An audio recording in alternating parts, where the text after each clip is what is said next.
जब बातें पूरी हो जाती है तब ज्ञान शुरू होता है। क्या हमने कभी गौर किया है कि हमारे जीवन के सबसे बड़े समाधान तब मिलते हैं जब हम बोलना बंद करके सुनना शुरू करते हैं।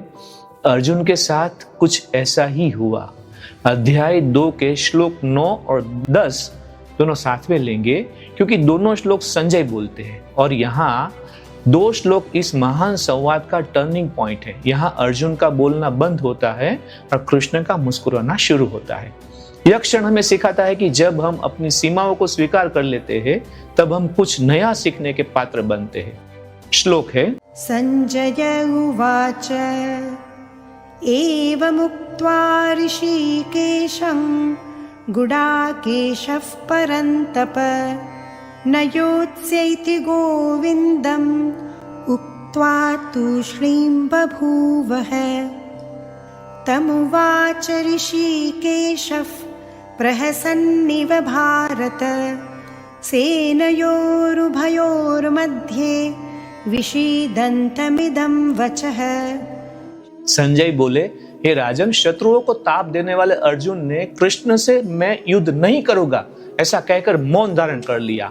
तब दोनों सेनाओं के बीच शोक करते हुए उस अर्जुन से कृष्ण मुस्कुराते हुए वचन कह रहे हैं।